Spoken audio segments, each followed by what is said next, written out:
Good morning friends.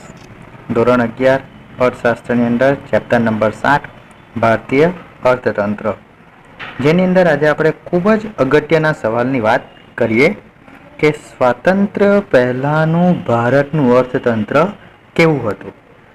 કે અંગ્રેજો ભારતમાં આવ્યા ત્યારે ભારતીય ખેતી, ઉદ્યોગ અને વેપાર જાહો જલાલી ભોગવતા હતા. ભારતનું નામ વિશ્વ વિખ્યાત હતું. ભારતના સુતરાઉ કાપડ, મલમલ કાપડ, તાંબા પિત્તળના વાસણો, ગરમ કપડાં, મરી મસાલા, તેજાના, લોખંડના ઓજારો વગેરેની વિશ્વના બજારોમાં ખૂબ જ માંગ હતી. ભારતના ગ્રામ્ય વિસ્તારો સુખી અને સંપન્ન, એની સાથે સાથે લોકો સ્વાવલંબી હતા, એટલે પોતાના પર જ બધું કામ કરવાનું, કોઈ બીજા પર આધાર રાખવાનો નહીં.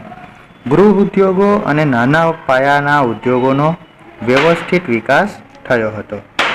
ભારતના વેપારમાં નિકાસો પ્રાધાન્યતા ધરાવતી હતી. આમ ભારતનો આ એક સુવર્ણકાળ ગણવામાં આવતો, જેના કારણે વિદેશી પ્રજાનું ભારત પ્રત્યે આકર્ષણ ખૂબ વધ્યું અને પ્રથમવાર વેપાર અર્થે તેઓ ભારતમાં આવ્યા, એટલે એ લોકોનું ભારતમાં આગમન થયું. ભારતમાં આવેલી વિદેશી પ્રજામાં ફ્રેન્ચ, ડચ, પોર્ટુગીઝ અને અંગ્રેજો હતા. અને આ બધું જ તમે સમાજ વિદ્યામાં ભણીને આવ્યા છો. શરૂઆતમાં તેઓ માત્ર વેપાર પર જ ધ્યાન કેન્દ્રિત કરતા હતા, પરંતુ સમય જતાં આ વિદેશી પ્રજાઓ વચ્ચે ઘર્ષણ વધ્યું. એટલે ફ્રેન્ચ, ડચ, પોર્ટુગીઝ અને અંગ્રેજો આ બધી જ પ્રજાઓ વચ્ચે ઘર્ષણ થયું. તેના કારણે પોતાની તાકાતનું પ્રદર્શન કરવા સૈન્યનો ઉપયોગ કરવા લાગ્યા. જે પૈકી અંગ્રેજ સૈન્ય વધુ શિસ્તના આગ્રહી હોવાથી તેમજ ઇંગ્લેન્ડનો રાજકીય સાથ મળતા તેઓ ધીરે ધીરે ભારતમાં સત્તા હાંસલ કરવા પ્રયાણ કર્યું. આમ વર્ષ 1757થી 1947 સુધી ભારતને અંગ્રેજ શાસનનો ભોગ બનવું પડ્યું. એટલે અંગ્રેજોએ ભારતને 1757થી 1947 સુધી પોતાના કબજા હેઠળ રાખ્યું, જેની ઉપર પોતાની સત્તા ભોગવી. બ્રિટિશ શાસન દરમિયાન ભારતને ઓછા પ્રમાણમાં સારા પરિણામો અને વધુ પ્રમાણમાં ખરાબ પરિણામોનો સામનો કરવો પડ્યો, જે નીચે મુજબ આપણે હવે એના મુદ્દાઓ જોઈએ. જેમાં પહેલો મુદ્દો છે આપણો રેલવે. કે બ્રિટિશ શાસન દરમિયાન ભારતને મળેલ રેલવેનો લાભ ખૂબ જ સારામાં સારી વ્યવસ્થા હતી. ભારતના વાહન વ્યવહારને ઝડપી અને સરળ બનાવવા આ રેલવેએ ખૂબ જ સુંદર ભાગ ભજવ્યો હતો. હવે આ રેલવેના મુદ્દામાંથી આપણને 1 માર્ક્સનો સવાલ પૂછાઈ શકે કે રેલવેની શરૂઆત ક્યારે થઈ હતી. બરાબર, તો રેલવેની શરૂઆત 16મી એપ્રિલ 1853ના રોજ બોરી બંદર, એટલે કે આજનું મુંબઈ, એટલે કે બોરી બંદરથી ઠાણેના પ્રથમ રૂટ દ્વારા થઈ હતી, જે 1947 સુધીમાં 53,000 કિલોમીટર લંબાઈ ધરાવતી હતી અને 68 લાખ પ્રવાસીઓને આ રેલવે લાભ આપનારી એક ખાનગી સંસ્થા હતી. એટલે રેલવેની શરૂઆત ક્યારે થઈ? 16 એપ્રિલ 1853માં બોરી બંદરથી લઈને ઠાણે સુધી, અને 1947 સુધીમાં તો 53,000 કિલોમીટરની લંબાઈ ધરાવતી આ રેલવે લાઇન નંખાઈ ગઈ અને એમાં 68 લાખ જેટલા પ્રવાસીઓ મુસાફરી કરતા હતા. ત્યાર પછીનો બીજો મુદ્દો છે માર્ગ પરિવહન. કે અંગ્રેજોના શાસન દરમિયાન 1855માં જાહેર બાંધકામ ખાતું PWD, જાહેર બાંધકામ ખાતું ની રચના કરવામાં આવી. એટલે PWD નું ફૂલ ફોર્મ પૂછાય તો પણ તમારે લખવાનું જાહેર બાંધકામ ખાતું. ભારતમાં રોડ રસ્તાના બાંધકામની જવાબદારી બ્રિટિશ શાસનની હતી. 19મી સદીના અંત સુધીમાં કુલ 2,78,420 કિલોમીટરના રસ્તા હતા, જે 1943 સુધીમાં 4,47,105 એટલે ડબલ જેટલા થઈ ગયા, જે પૈકી 32% પાકા રસ્તા અને 68% કાચા રસ્તાનો સમાવેશ આ માર્ગ પરિવહન વ્યવસ્થાની અંદર થતો હતો, જે અંગ્રેજ શાસન દરમિયાન ખૂબ જ સારામાં સારી સુવિધા કહેવાતી હતી. ત્યાર પછી ત્રીજું છે બેન્કો, કે વર્ષ 1770માં ખાનગી ક્ષેત્રમાં બેંકની શરૂઆત થઈ, જે 1946 સુધીમાં 700થી વધુ સંખ્યામાં વિકાસ પામી. 1935માં ભારતીય રિઝર્વ બેંક ઓફ ઇન્ડિયા RBIની રચના થઈ, જે નોંધનીય બાબત હતી. એટલે કે ભારતીય રિઝર્વ બેંક, બરાબર, રિઝર્વ બેંક ઓફ ઇન્ડિયા, જેની સ્થાપના 1935માં થઈ, જે આ નોંધનીય બાબતો અંગ્રેજોના શાસન દરમિયાન ખૂબ જ નોંધનીય બાબતો હતી. ત્યાર પછી છે સામાજિક માળખું. અંગ્રેજ શાસન દરમિયાન થયેલ અન્ય ગણનાપાત્ર કાર્યોમાં જે બાળકીને દૂધ પીતી કરવાનો રિવાજ હતો તે નાબૂદ કરવામાં આવ્યો. પિંડારાઓનો નાશ કરવામાં આવ્યો. આ પિંડારા એટલે એક પ્રકારની જાતિ છે, જે તમે સલમાન ખાનનું વીર પિક્ચર જોયું હશે, તેમાં એ લોકોની જે જાતિ હતી તે પિંડારા લોકોની જાતિ કહેવાતી હતી. તો એ પિંડારાનો નાશ કરવામાં આવ્યો અને સતી પ્રથાનો રિવાજ રોકવામાં ભારતીયોને આપેલ સાથ સહકાર ખૂબ જ ગણનાપાત્ર કહેવાય. એટલે અંગ્રેજોએ આવા બધા કુરિવાજોને દૂર કરવામાં પણ ભારતને ખૂબ સારામાં સારો સાથ સહકાર આપ્યો હતો. ત્યાર પછીનો મુદ્દો છે આપણો ખેતી.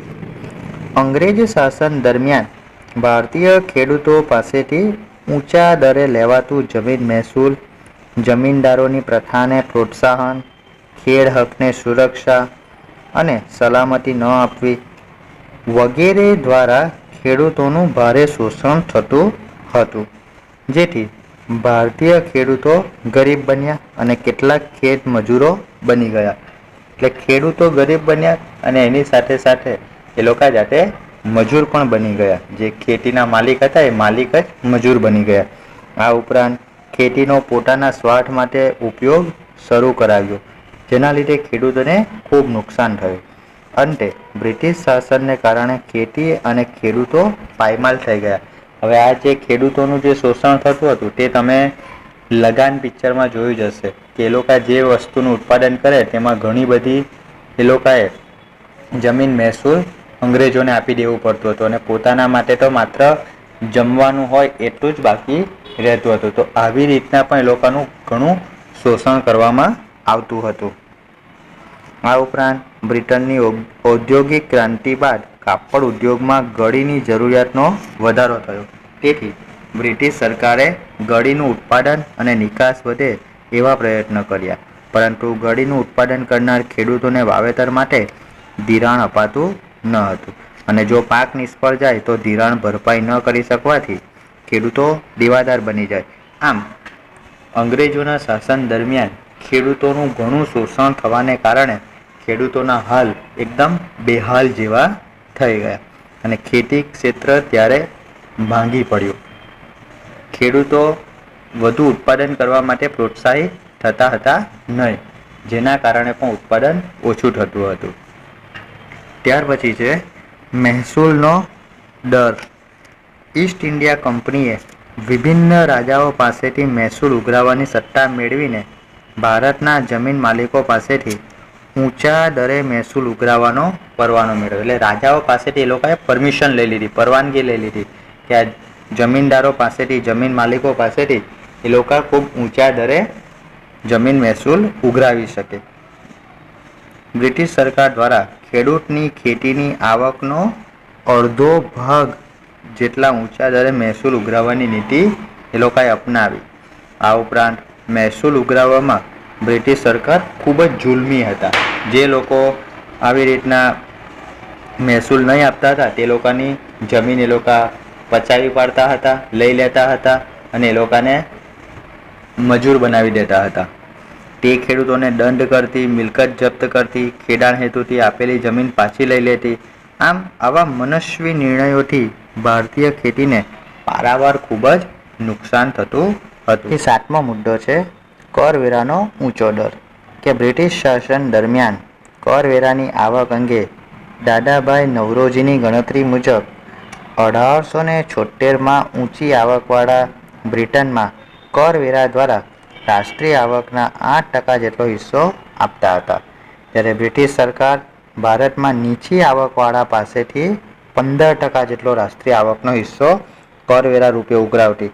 એટલે બ્રિટનની અંદર જે કરવેરા લેવાતા તેમાં 8% જેટલો હિસ્સો જે ઊંચી આવકવાળા છે તે લોકો પાસે લેતા હતા, જ્યારે ભારતની અંદર 15% જેટલો હિસ્સો નીચી આવકવાળા હોય તેની પાસે લેતા.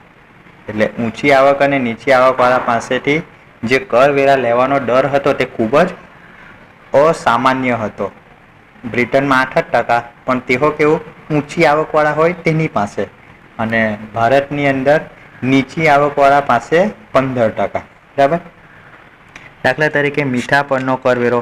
ભારતમાં મીઠું દરિયા કિનારે અને રણ પ્રદેશમાં સરળતાથી મળતું, તેમ છતાં બ્રિટિશ સરકાર ઇંગ્લેન્ડથી જહાજો દ્વારા મીઠું ભારતમાં લાવતી હતી અને ભારતમાં વેચતી હતી, જ્યારે ભારતમાં પાકેલા મીઠા પર ઊંચો કરવેરો લેવાતો. એટલે આપણા દેશમાં જે મીઠું પાકે છે તેના પર ખૂબ ઊંચો કરવેરા નાખી દેવામાં આવતા હતા, જેના કારણે એ મીઠું ભારતનું મીઠું ભારતના લોકો યુઝ નહીં કરી શકે, વાપરી શકે નહીં, અને મીઠાનો વપરાશ એ લોકો જે બ્રિટનથી આવતું હતું તેનો જ કરે. એટલે બ્રિટનના લોકોનું મીઠું વપરાય અને આપણા દેશનું મીઠું એ લોકો ત્યાં સરળતાથી લઈ જાય. એક તરફ બ્રિટિશ શાસનને કરવેરાની આવક થાય અને બીજી તરફ ભારતીય મીઠું મોંઘું હોવાથી તે ઓછું વેચાય, તો બ્રિટનને જેનો લાભ થતો હતો. આથી ગાંધીજીએ દાંડી કૂચ કરીને સવિનય મીઠાનો સત્યાગ્રહ પણ કર્યો હતો, અને આ બાબત તમે સમાજ વિદ્યામાં અગાડી ભણીને આવ્યા જ છો કે ગાંધીજીએ દાંડી કૂચ કરી હતી અને કીધેલું કે મીઠાનો જે કાનૂન છે એ કાનૂનનો એણે ભંગ કરી દીધો છે. બરાબર. એટલે સવિનય મીઠાનો એમણે સત્યાગ્રહ કર્યો હતો. ત્યાર પછી છે જકાતના વિવિધ દરો, કે આયાત અને નિકાસ થતી વસ્તુઓ પર જે કરવેરા નાખવામાં આવે છે તેને જકાત કહેવાય. એટલે ભારતમાંથી જે વસ્તુઓ જાય છે તેના પર બી કરવેરા, અને ભારતમાં જે વસ્તુઓ આવે છે, બરાબર, એટલે કે આયાત થઈને આવે છે તેની પર બી કરવેરા. ભારતમાંથી મોકલીએ તે નિકાસ કહેવાય, એ નિકાસ પર બી કરવેરો લાગતો હતો, અને ભારતમાં જે વસ્તુ આવે એટલે કે આયાત કરેલી હોય તેના પર બી કરવેરો લાગવામાં આવ્યો હતો. ઈસ્ટ ઇન્ડિયા કંપનીએ મુઘલ બાદશાહ પાસેથી 1716માં પરવાનગી મેળવીને પ્રદેશ પૂરતી જકાતોમાં માફી મેળવી હતી. તેનાથી વિરુદ્ધ ભારતીય વેપારીઓને વિવિધ પ્રદેશની જકાત પણ ભરવી પડી. દાખલા તરીકે ભારતના સુતરાઉ કાપડની નિકાસ પર 15% જકાત અને બ્રિટનથી આવતા સુતરાઉ કાપડ પર માત્ર 2.5% જકાત નાખવામાં આવ્યો. એટલે ભારતની વસ્તુ પર સૌથી વધુ કરવેરા અને બ્રિટનથી જે વસ્તુ આવતી હતી તેના પર આપણે ઓછો જકાત નાખવામાં આવતો હતો. આ ભેદભાવભરી જકાત નીતિએ ભારતના સુતરાઉ કાપડના ઉદ્યોગને બરબાદ કરી દીધો. આવી નીતિથી સમગ્ર ભારતીય ઉદ્યોગોની પડતી થઈ. આ જે બધું આકર્ષણ હતું જે આપણા અહીંયા ખેતી, ઉદ્યોગ અને સેવા ક્ષેત્રમાં જે ઉપલબ્ધિઓ હાંસલ કરેલી, એ બધા આકર્ષણથી આ બધા બ્રિટનના લોકોએ જોઈને એ લોકોને એવું થયું કે આ ભારતની સંસ્કૃતિ તો ખૂબ આગળ પડતી છે, તો એ લોકોએ એના લીધે આ ભારતની પડતી કરવા માટે આવા બધા કારનામા કર્યા હતા. ત્યાર પછી છે ઉદ્યોગ નીતિ.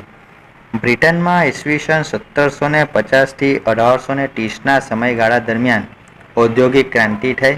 તે સમયગાળા દરમિયાન બ્રિટિશ ઈસ્ટ ઇન્ડિયા કંપનીએ ભારતમાં સત્તા સ્થાપિત કરવાની શરૂઆત કરી.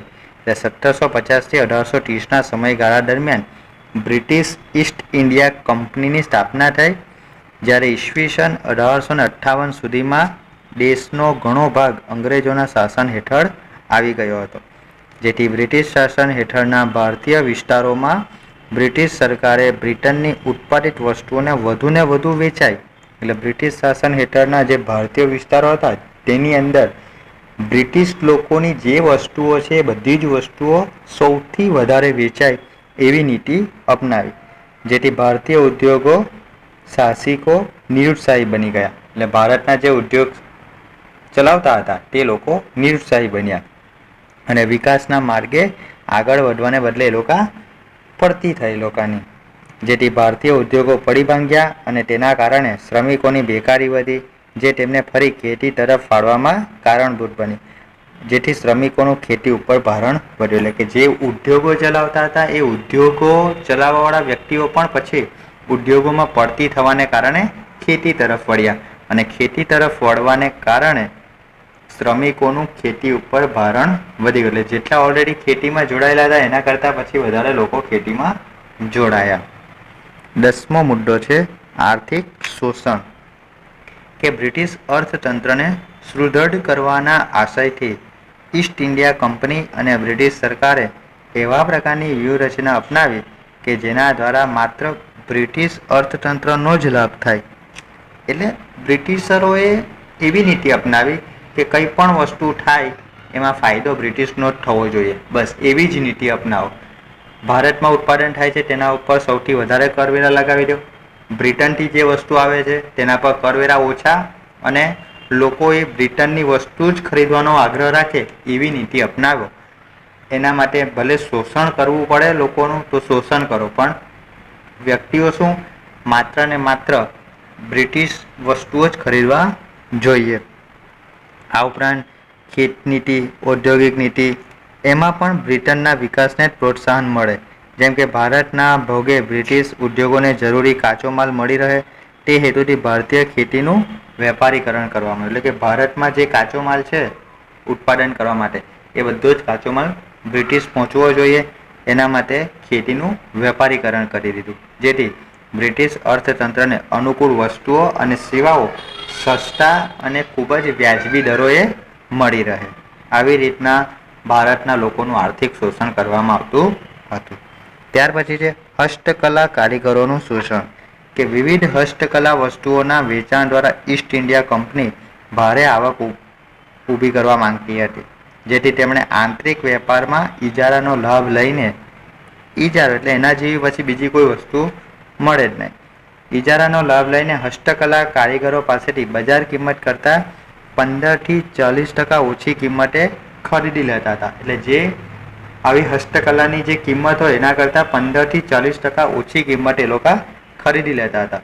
અને જો કારીગરો પોતાની વસ્તુઓ નીચા ભાવે આપવામાં આનાકાની કરે તો તેઓ પર અંગ્રેજો દ્વારા શારીરિક જુલમ પણ કરવામાં આવતો હતો. એટલે એ લોકોને મારવામાં આવતા હતા, જેલમાં પૂરી દેવામાં આવતા હતા.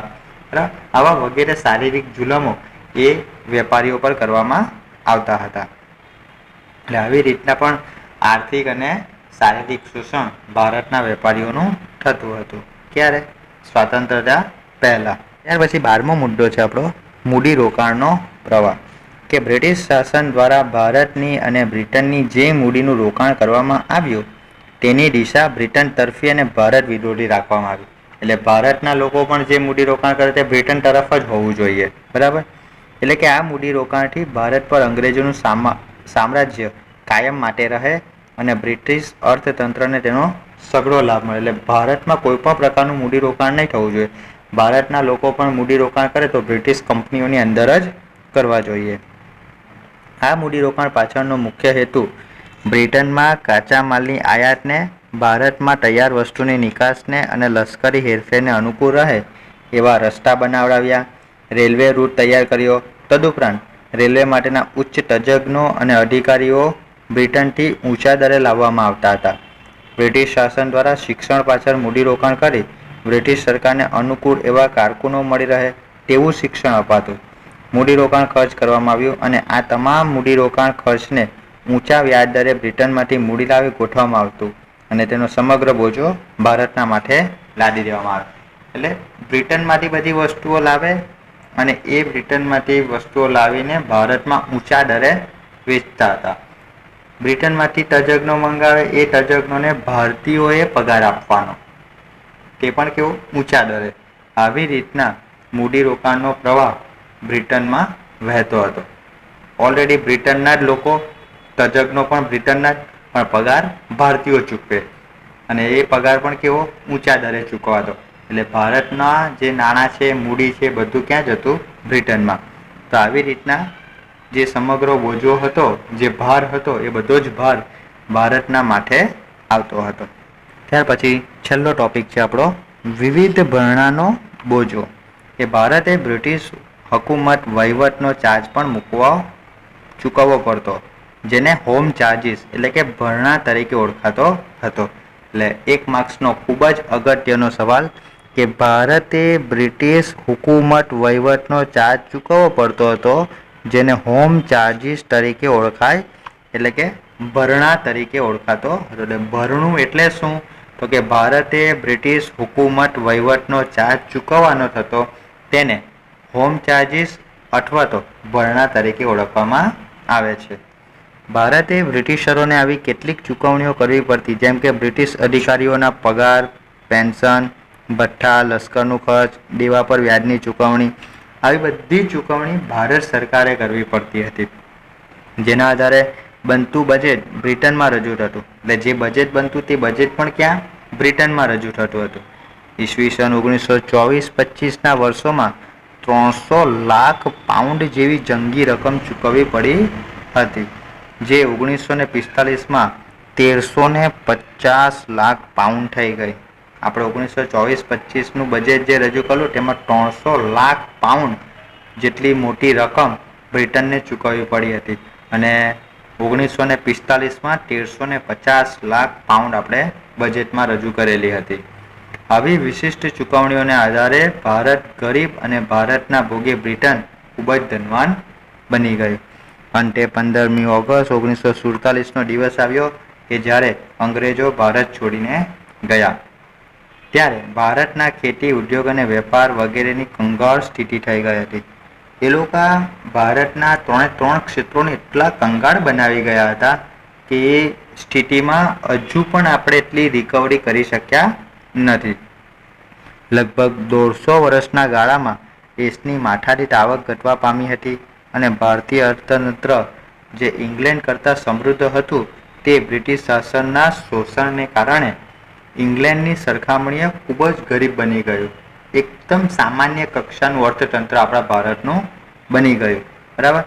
જે અર્થતંત્ર પહેલાં ગણના પાત્ર હતું, આમ અમુક જ દેશો એની તુલનામાં આવતા હતા, એવું ભારતીય અર્થતંત્ર હતું. પરંતુ આ બ્રિટિશોના શોષણના કારણે, 150 વર્ષના શોષણના કારણે ભારતીય અર્થતંત્ર એટલું કંગાળ બની ગયું કે ઇંગ્લેન્ડની સરખામણીએ પણ એ ખૂબ જ ગરીબ દેખાતું હતું. તો વિદ્યાર્થી મિત્રો, આ ખૂબ જ અગત્યના 13 મુદ્દા હતા, જે 13 મુદ્દા તમને પરીક્ષાની અંદર પૂછાય છે. બરાબર.